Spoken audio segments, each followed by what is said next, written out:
hermanos, vamos a estudiar en el libro de Primera Timoteo y el capítulo 2. Y vamos a leer acá desde el versículo 1. Quiero dividir, hermanos, este capítulo en dos partes. El primero es del versículo 1 hasta el versículo 8 y después del versículo 9 hasta el versículo 15. Así que vamos a leer la primera parte acá.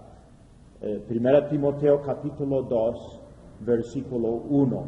Dice: exhorto ante todo a que se hagan rogativas, oraciones, peticiones y acciones de gracias por todos los hombres, por los reyes y por todos los que están en eminencia, para que vivamos quieta y reposadamente en toda piedad y honestidad.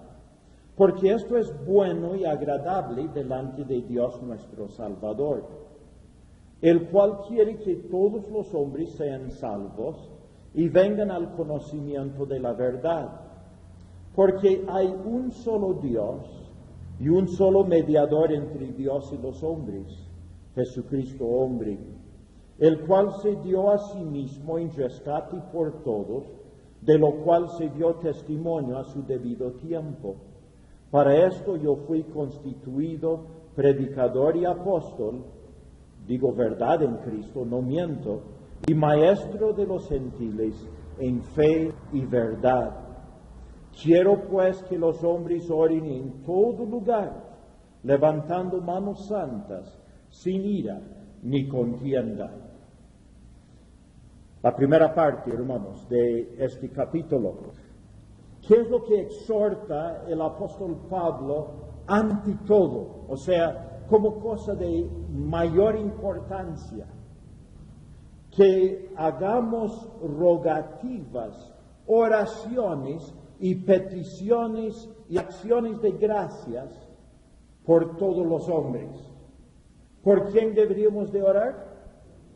Por todos los hombres, y deberíamos de orar en toda manera posible. Acá menciona, como ya he leído, rogativas, oraciones, peticiones y acciones de gracias.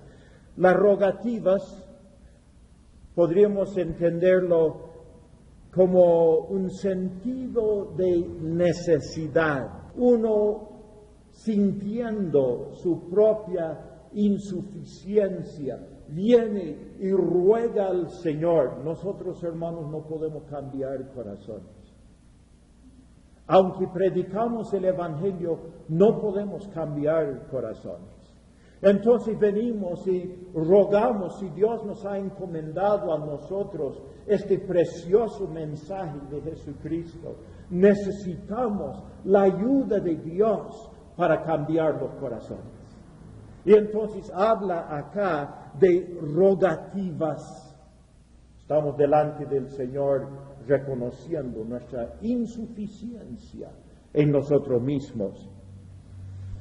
La palabra oraciones posiblemente da a entender este espíritu de devoción a Dios con la cual nosotros pedimos, ¿no? Oración es una súplica que se hace a Dios y habla de nuestra devoción a Dios.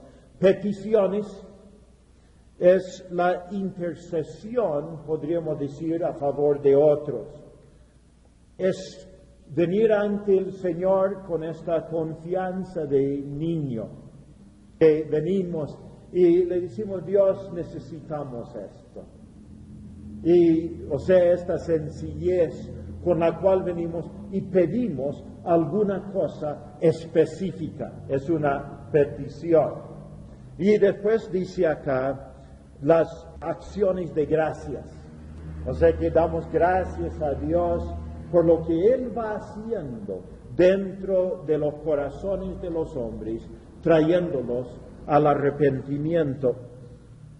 Ahora, tenemos la acumulación de los términos, o sea que el grupo de los términos, y habla de oración en todas sus formas y que necesitamos suplicar a Dios.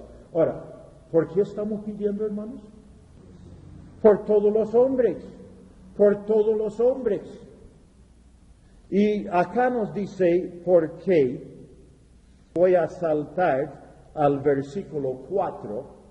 Dice, el cual quiere que todos los hombres sean salvos y vengan al conocimiento de la verdad, porque hay un solo Dios y un solo mediador entre Dios y los hombres, Jesucristo hombre, el cual se dio a sí mismo en rescate por todos, de lo cual se dio testimonio a su debido tiempo. Hay dos cosas acá, hermanos. Dios quiere que los hombres sean salvos. Y eso es muy importante que nosotros nos demos cuenta de ello. Dios quiere que los hombres sean salvos y nosotros tenemos que ser colaboradores juntamente con Dios en su programa. Y Dios también ha provisto esta salvación a través de Jesucristo. Jesucristo ha dado su vida en rescate. Él ha pagado el precio de nuestros pecados con su muerte. Por lo tanto, hay salvación provisto, hay testimonio de que Dios quiere que los hombres sean salvos. Y esto está en la muerte del Señor Jesucristo. Entonces, hermanos, por esta razón necesitamos orar. Quiero, hermanos, de que nosotros como iglesia seamos atentos en nuestras oraciones por los incrédulos. Pongan en sus mentes algunas personas especiales en quien quieren dedicar sus esfuerzos espirituales para que aquellas personas vengan a la fe de Cristo. Son familiares, pidan por sus familiares. Son conocidos, pidan por sus conocidos. Son desconocidos. Y hay algunos casos donde Dios pone sobre nuestro corazón cierto grupo de desconocidos a quien tenemos que pedir de que Dios les envía esta salvación, que Dios obre en sus corazones, trayéndoles a salvación y arrepentimiento. Hermanos, quizá por no orar lo suficiente por los incrédulos, vemos pocos que se convierten a Cristo. Que si pidiéramos nosotros más, veríamos más resultados. Yo personalmente, y creo que mi esposa también, hemos estado pidiendo, hermanos, por la zona de Cotahuasi, por Puita, estas zonas ahí donde no hay el Evangelio del Señor Jesucristo. Cotahuasi mismo, el pueblo si quiere, ¿no? Pero afuera no hay prácticamente. Hemos estado orando durante tiempo. Yo personalmente he pedido a otras personas que oren por esta zona. Ahora tuvimos al hermano Brad, que estuvo acá en la mañana, que ya él va a ir allá a Cotahuasi a llevar el Evangelio con el hermano Alberto Cusi de Ituti, que también deja su trabajo allá en Ituti, se vaya a esa zona de Cotahuasi, van a colaborar juntos y van a buscar extender el Evangelio a estos lugares. Es a través, hermanos, de la oración que vemos la obra del Señor avanzando dentro de diferentes áreas. No pensemos que es vano orar, sino más bien dedíquense, hermanos, a esto, dedíquense con paciencia, oren, pidan a Dios. Dios quiere que todos los hombres sean salvos, pero quiere que nosotros seamos sus colaboradores. Dios ha provisto la salvación a través de Jesucristo, pero quiere que nosotros seamos sus colaboradores en esta tarea de que las personas vengan a Jesucristo. Entonces, seamos cuidadosos en oración. Dice, exhorto ante todo. O sea que esto es muy importante en estas instrucciones del apóstol Pablo. En el versículo 2, no es solo por todos los hombres que vamos a orar, pero también específicamente nos dice por los reyes y por todos los que están en eminencia, para que vivamos quieta y reposadamente en toda piedad y honestidad, porque esto es bueno y agradable delante de Dios nuestro Salvador.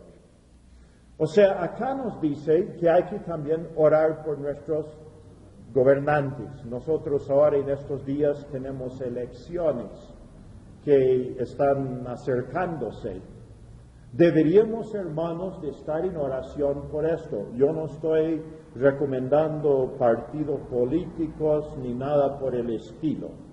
Personajes tampoco. Pero oremos de que Dios haga una cosa especial y que aquellas personas que sean elegidos nos permitirán una tranquilidad para el avance del Evangelio acá en el Perú. Necesitamos una situación económica un poco mejor para que también haya para enviar el Evangelio hasta los últimos de la tierra. Entonces, hermanos, deberíamos de estar pidiendo de que Dios nos dé autoridades que van a favorecer la expansión del mensaje de salvación. Tenemos el mandato acá en las Escrituras, deberíamos de cumplirlo. Es interesante, hermanos, de que algunas veces a los cristianos, como no adoraban al emperador, creían de que eran enemigos del emperador. Durante el tiempo del Nuevo Testamento, los romanos adoraban al emperador como si fuera Dios o como un Dios. Los cristianos no lo adoraban. Los cristianos no le ofrecían incienso, no se inclinaban ante la imagen del emperador. Y algunos quizá podrían decir de que eran antigubernamentales, o sea, eran personas que se oponían al gobierno, pero eso no es cierto.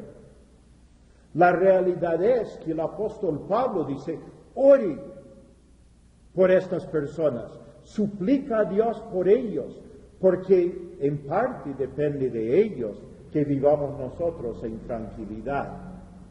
Hay algunos relatos respecto al pueblo judío que creo que son interesantes en este sentido. Quiero que veamos, hermanos, en el libro de Esdras capítulo 6 y el versículo 9.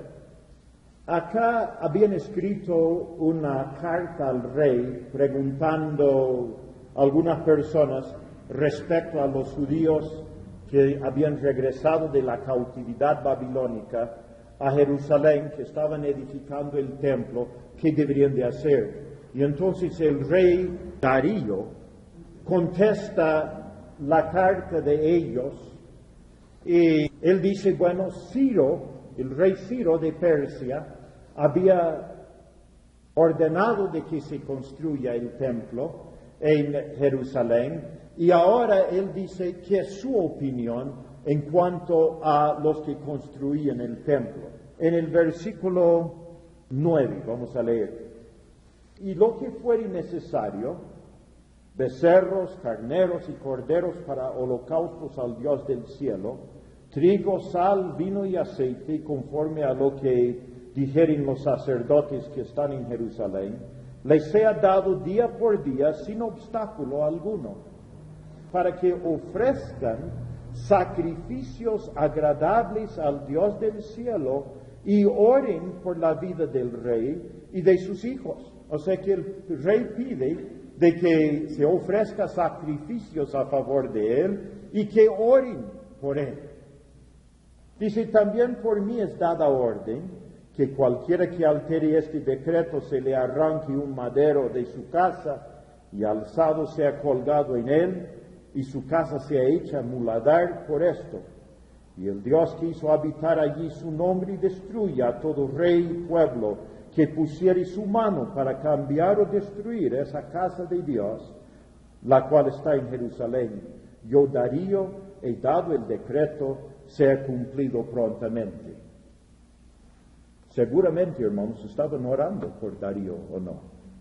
Seguramente estaban pidiendo los creyentes, el pueblo de Dios en Jerusalén, y estaban diciendo, Dios, denos favor ante ese rey. Y él pide de que se pida por él. Entonces, hermanos, creo que este mandato que Pablo da a los creyentes es importante. Ahora, hay otro relato que ya en el tiempo de Jesucristo y posterior a esto, de que también ofrecían un sacrificio en Jerusalén por el emperador romano. Dice, voy a leer acá lo que he copiado. Esto es de Josefo en las guerras de los judíos, o sea, en un libro sobre la guerra de los judíos. Josefo es un historiador judío del primer siglo. Dice, los judíos por orden de Augusto ofrecían un cordero diariamente por el emperador romano hasta casi la época de la destrucción de Jerusalén. Los celadores judíos, instigados por Eleazar, hicieron cesar esta costumbre, de donde surgió la guerra que terminó con la destrucción del templo en Jerusalén. O sea que cuando ya no quisieron orar por el emperador, entonces era uno de los motivos por el cual los romanos destruyeron el templo en Jerusalén. Esto lo he aprendido recién también, pero son cosas interesantes que pasan. Dios quiere que oremos, hermanos, por nuestros gobernantes. Así que deberíamos de tener cuidado en hacerlo. Volviendo otra vez a 1 Timoteo y el capítulo 2, versículo 3, nos dice así, porque esto es bueno y agradable delante de Dios nuestro Salvador. Es bueno y agradable delante de Dios nuestro Salvador. Nuestras oraciones, nuestras peticiones por todos los hombres y luego también por los que están en eminencia, para que vivamos quieta y reposadamente en toda piedad y honestidad. Esa es la clase de vida que queremos nosotros. Una tranquilidad y para poder vivir en piedad, o sea, acercados a Dios en honestidad. Versículo 4 otra vez, el cual quiere que todos los hombres sean salvos y vengan al conocimiento de la verdad, porque hay un solo Dios y un solo mediador entre Dios y los hombres, Jesucristo. ¿Cuántos dioses hay, hermanos? ¿A quién deberíamos de orar? A Dios, a Él únicamente. O sea, nuestra oración es a Dios únicamente. Un solo Dios. No podemos orar a cualquier personaje o Dios, sino más bien al único Dios oramos.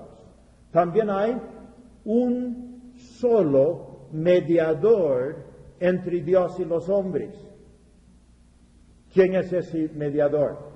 Jesucristo. Y Él es hombre, según lo que nos dice acá. ¿Es Dios también o no? Claro, es Dios también. O sea que tenemos acá a Jesucristo como el mediador perfecto. Lleva la naturaleza del Padre y también ha tomado nuestra carne humana sobre sí.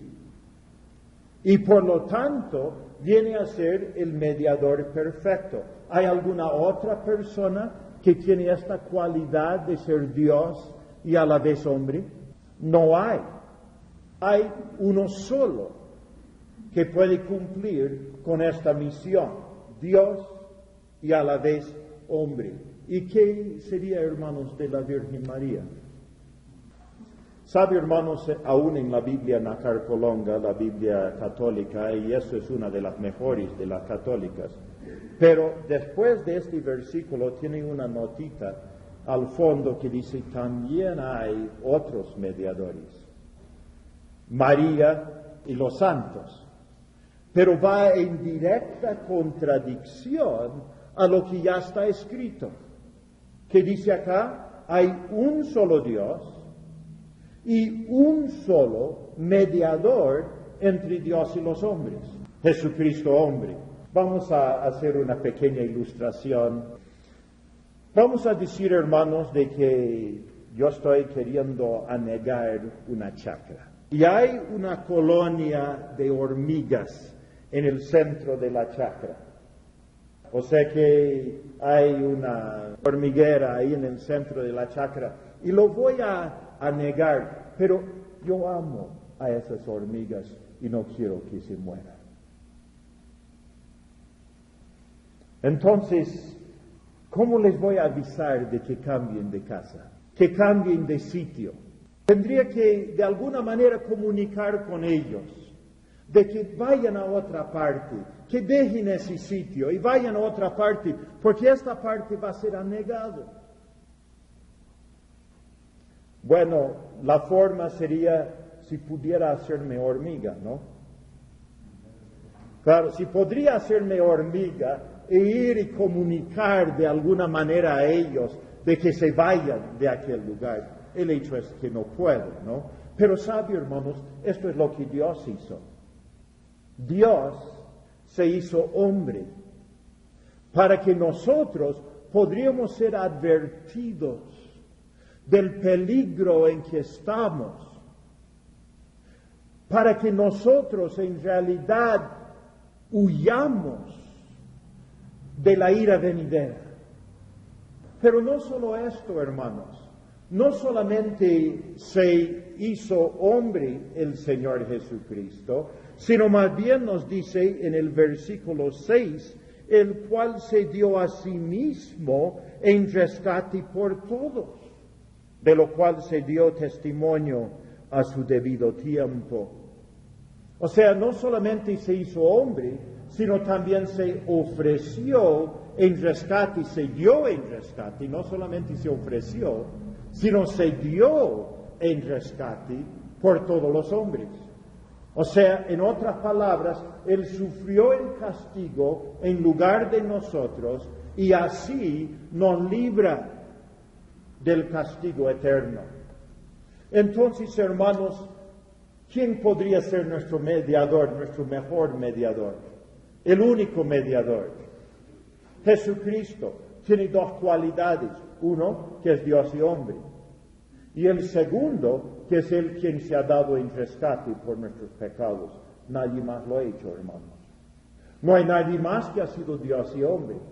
No hay nadie más perfecto, santo y puro quien haya podido cargarse con nuestros pecados y salvarnos de ellos muriendo en nuestro lugar.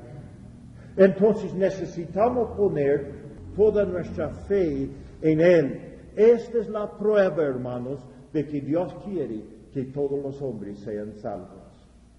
Dios no quiere que los hombres se pierdan, sino que sean salvos. Versículo 7 dice: para esto yo fui constituido predicador y apóstol. Digo verdad en Cristo, no miento, y maestro de los gentiles en fe y verdad. ¿Qué era? Pablo, hermanos, menciona tres cosas acá. Él es predicador, uno quien públicamente anuncia la salvación. Es además de esto que apóstol, quiere decir enviado por Dios. Él está dispuesto a ir donde Dios lo envía, donde Dios lo manda para predicar este mensaje. Y nos dice acá que también es maestro de los gentiles, o sea, en especial fue enviado a los gentiles. Es maestro de los gentiles ¿en qué? En fe y verdad. O sea, les enseña a tener fe en Jesucristo, a ser personas que muestran esta confianza en Dios. Y también les enseña la verdad respecto a Dios. Hermanos, la gente necesita maestros en fe y verdad. Necesitan maestros que les enseñen a tener fe y que les enseñe la verdad respecto a Dios. Ahora, versículo 8. Quiero pues, o sea, acá está resumiendo el apóstol Pablo lo que ha dicho desde el principio. Dice, quiero pues que los hombres oren en todo lugar, levantando manos santas, sin ira ni contienda. Quiero que los hombres oren, ¿dónde, hermanos? En todo lugar. ¿En la congregación? También. ¿En sus casas? ¿Dónde estén? Que oren en todo momento, en todo lugar, que estén pidiendo a Dios respecto a esta necesidad de todos los hombres. Quiero que oren en todo lugar, nos dice acá, levantando manos santas. Yo pienso acá, hermanos, de que el énfasis acá no es tanto en alzar las manos, sino más bien el énfasis es en la santidad de las manos. O sea que pienso que esto es el énfasis acá.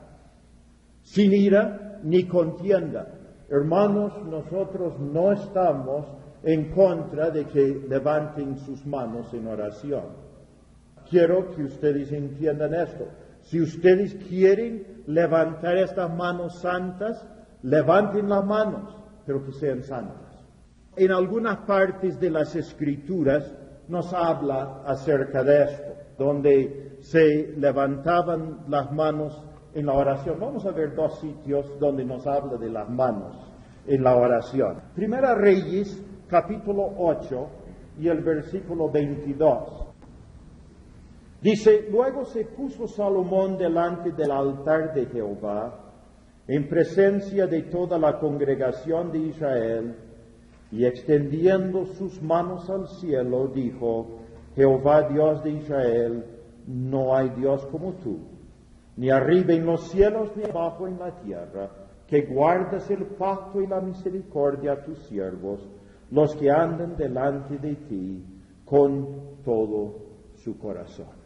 Es interesante los dos versículos ahí, que los tengamos a los dos presentes. Salomón levantando las manos delante de la presencia de Dios. Vamos a ver otro. Lucas 18, versículo 13. Lucas 18, versículo 13.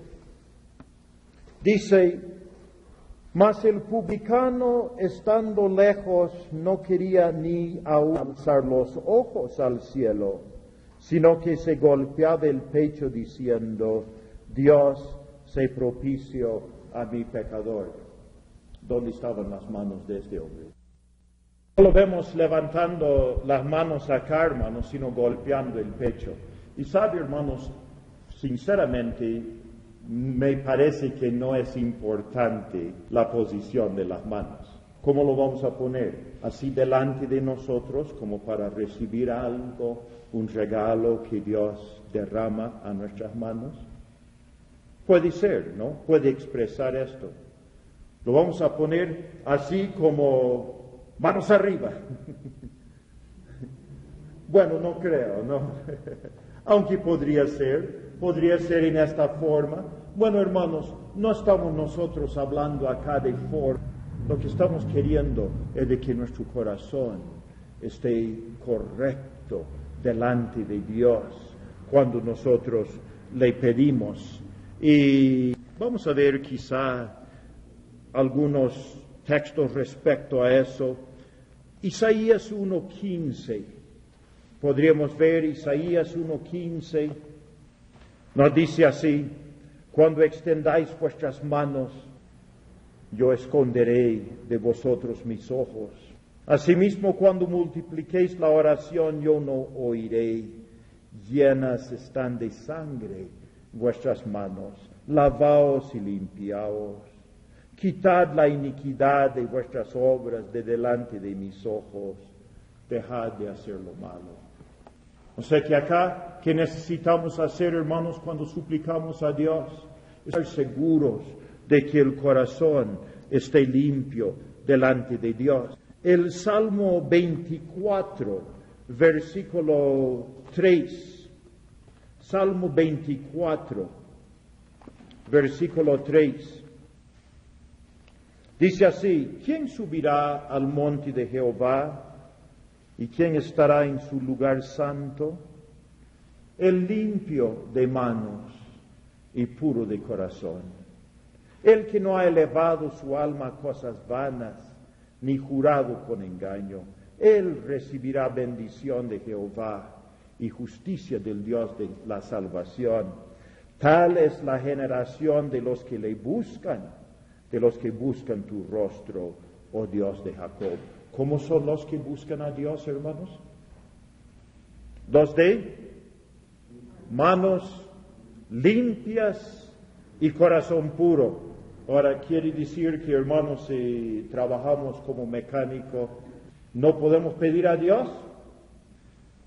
Por supuesto, manos limpias está hablando, hermanos, de otra cualidad, ¿no es así?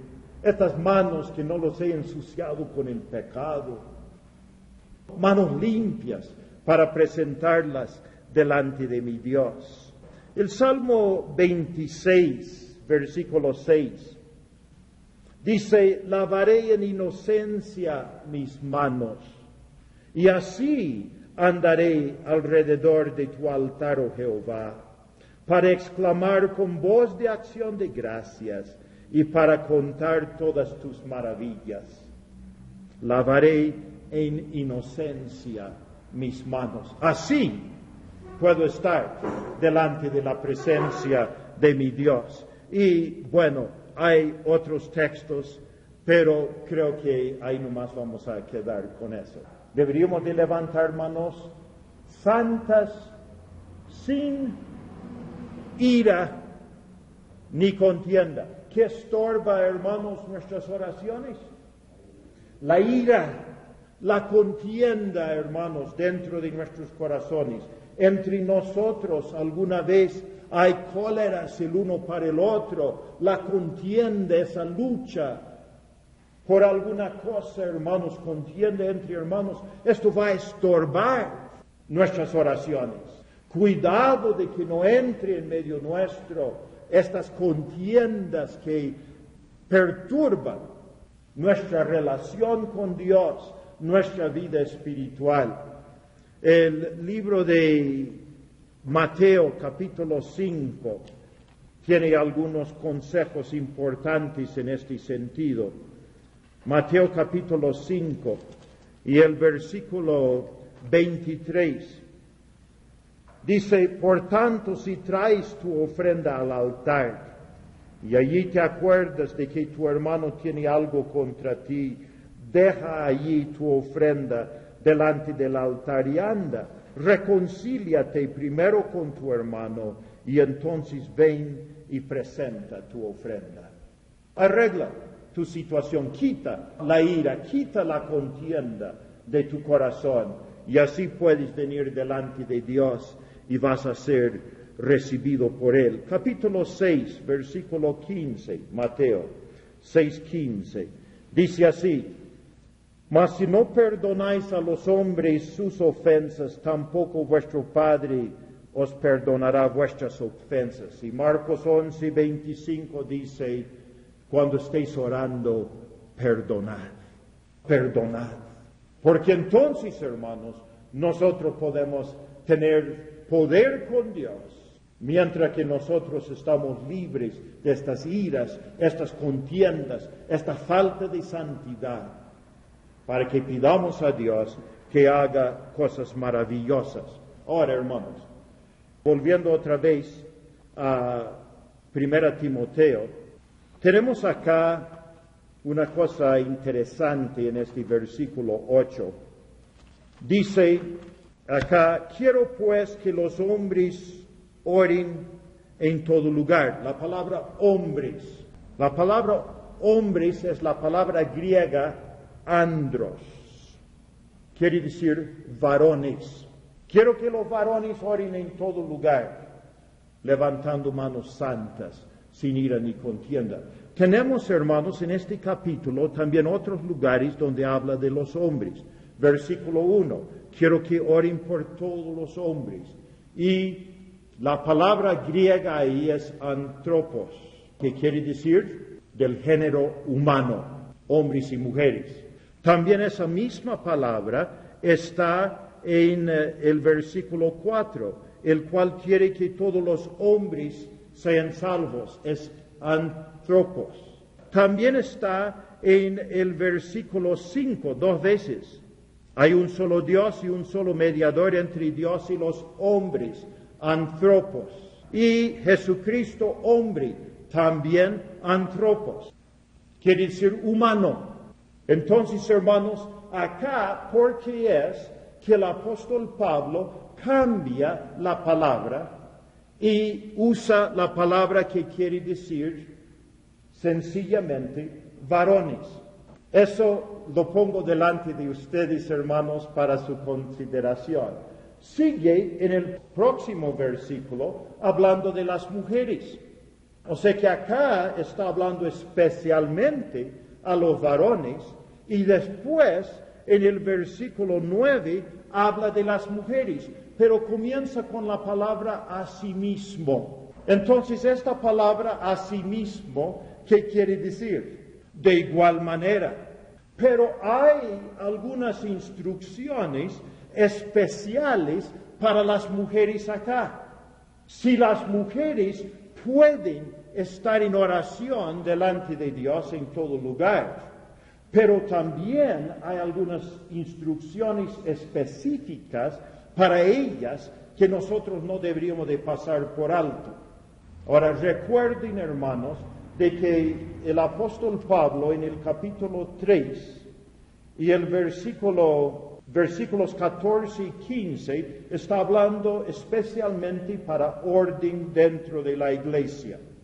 Vamos a leerlo. Dice, esto te escribo aunque tengo la esperanza de ir pronto a verte, para que si tardo sepas cómo debes conducirte en la casa de Dios, que es la iglesia del Dios viviente, columna y baluarte de la verdad. ¿Cómo debes conducirte en la iglesia? Entonces hay enseñanzas acá respecto a la mujer, especialmente en la iglesia. Ahora, asimismo, creo que la mujer debería de orar, pero hay instrucciones específicas para la mujer. Vamos a verlos. Asimismo, que las mujeres se atavíen de ropa decorosa, con pudor y modestia, no con peinado ostentoso, ni oro, ni perlas, ni vestidos costosos, sino con buenas obras, como corresponde a mujeres que profesan piedad.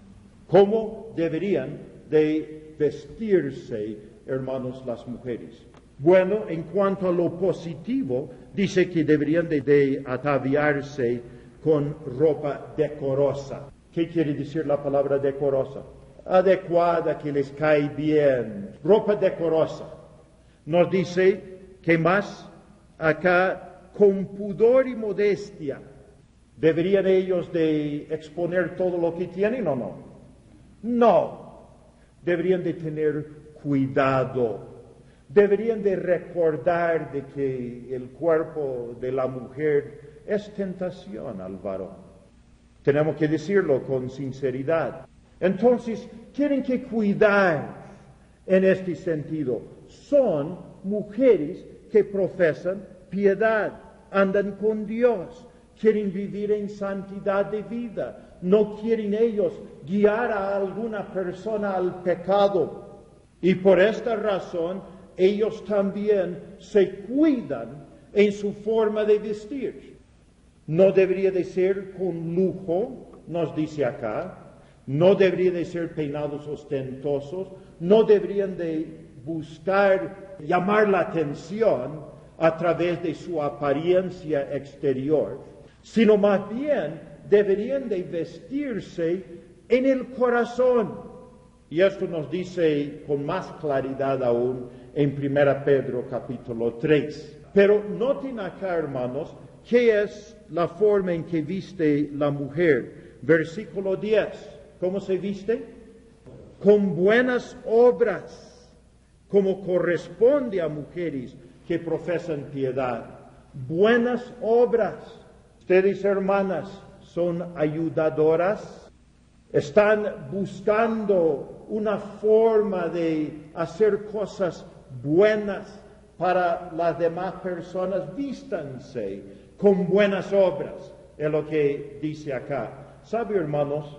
Yo creo que es de mucha importancia. Vístanse en forma decorosa, pero no llamativo, y que lo que llame la atención a su persona sea las buenas obras. Sean cuidadosas, hermanas, en las buenas obras. Del versículo 11, dice, la mujer aprenda en silencio con toda sujeción, porque no permito a la mujer enseñar ni ejercer dominio sobre el hombre, sino estar en silencio. ¿Qué podríamos decir? Hechos y no palabras. ¿Sería buen refrán para esta porción? Hechos y no palabras. Y dice, porque Adán fue formado primero, después Eva. Y Adán no fue engañado, sino que la mujer, siendo engañada, incurrió en transgresión. Pero se salvará engendrando hijos, si permaneciere en fe, amor y santificación con modestia. Ahora, hermanos, para entender esta última porción que hemos leído, creo que tenemos que leer en Génesis capítulo 3. Así que vamos a mirar brevemente en Génesis capítulo 3. Génesis 3 es el capítulo que habla de la caída de Adán y Eva en el pecado. ¿Se acuerda que Dios había dado una ley a Adán y Eva? ¿Cuál era esa ley? No comer del fruto que estaba en medio del huerto. Y la serpiente viene primero ¿a quién? A Eva, a la mujer. Vamos a leer del versículo 1. Dice, pero la serpiente era astuta más que todos los animales del campo que Jehová Dios había hecho, la cual dijo a la mujer, con que Dios os ha dicho, no comáis de todo árbol del huerto. Y la mujer respondió a la serpiente, del fruto de los árboles del huerto podemos comer, pero del fruto del árbol que está en medio del huerto, dijo Dios, no comeréis de él, ni le tocaréis para que no muráis.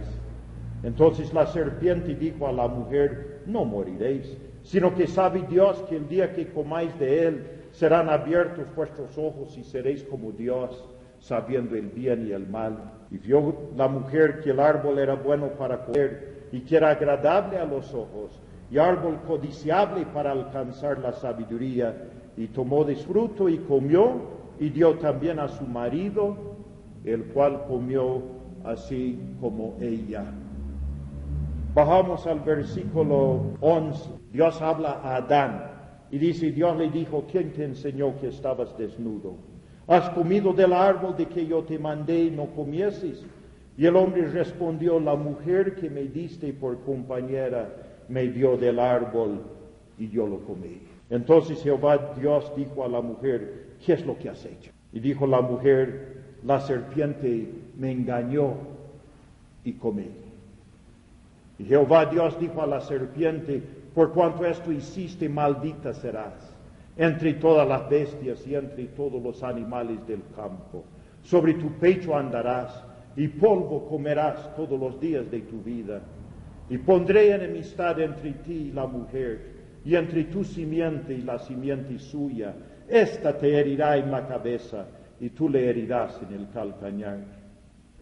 A la mujer dijo, multiplicaré en gran manera los dolores en tus preñeces, con dolor darás a luz los hijos, y tu deseo será para tu marido, y él se enseñoreará de ti.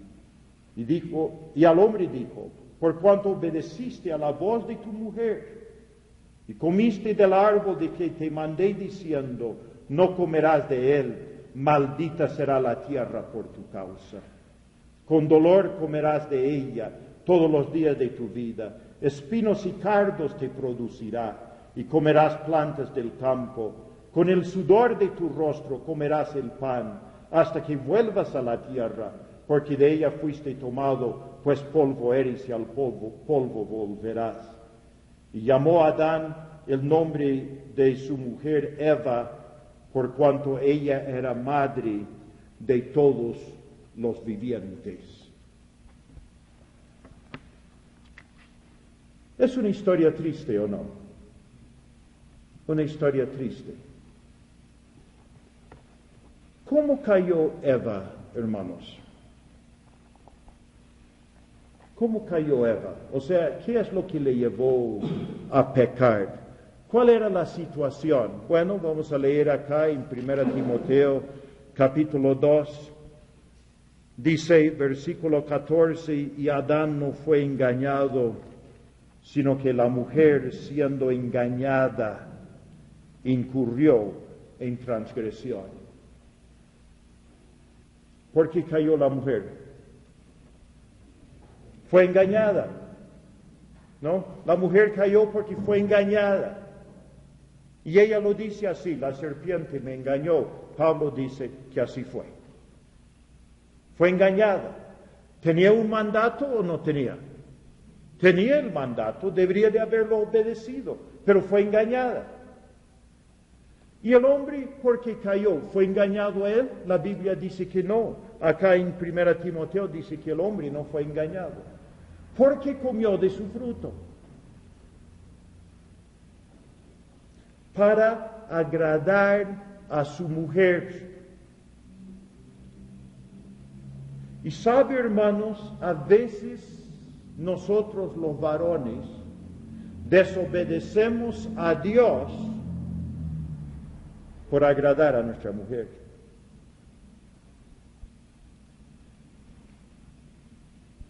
O sea, en vez de realmente hacer nuestra parte, a veces por satisfacer a la mujer, por la exigencia de la mujer, a veces desobedecemos a Dios. Es un peligro.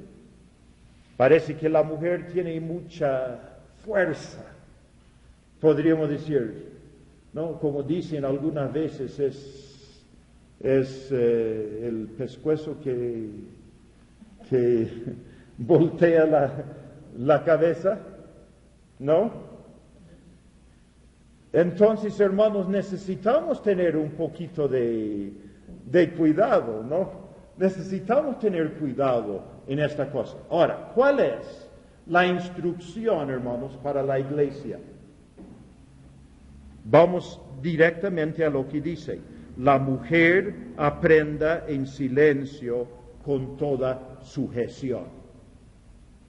¿El mandato es claro o no es? Claro, el mandato es claro. Algunas personas dicen, no, pero nosotros vivimos en otra época. Pero el mandato es claro. La mujer aprenda en silencio con toda sujeción. Porque no permito a la mujer enseñar ni ejercer dominio sobre el hombre, sino estar en silencio. O sea, está diciendo acá que el lugar de la mujer en la iglesia es un lugar de obras, buenas obras, sujeción, aprendiendo las cosas de Dios, para enseñar afuera, pero dentro de la iglesia su lugar es silencio. No lo digo yo. ¿Quién lo dice? La palabra de Dios lo dice. ¿Y por qué? Porque la mujer va a tener mucha influencia sobre el hombre y va a llevarlo al engaño, al camino del engaño, ¿no? Ella va a ser engañada y va a llevar al hombre al engaño. Y Dios dijo que la mujer esté en la posición de sumisión. Aceptamos la palabra de Dios como Él lo dice. ¿Ya? Versículo 15. Pero se salvará engendrando hijos si permaneciere en fe, amor y santificación. con modestia. ¿Se salvará de qué? De la transgresión, hermanos. Se salvará de la transgresión, ¿cómo? Dentro de su ambiente donde Dios la puso. ¿Se acuerda que dice que Eva era la madre de todos los vivientes? ¿No? ¿Qué es lo que dice ahí? De que uno que nace de la mujer iba a herir la serpiente en la cabeza. El lugar de la mujer, aunque la gente no le gusta escuchar eso ahora, es dentro del hogar con sus hijos. ¿No? Ese es el lugar de la mujer. Y cuando ya los hijos han crecido, entonces los nietos, ¿no? Y después de esto, hermanos, hay un ministerio, pero es el ministerio que tiene que ver con el hogar, en el ambiente del hogar y no en el ambiente de la iglesia.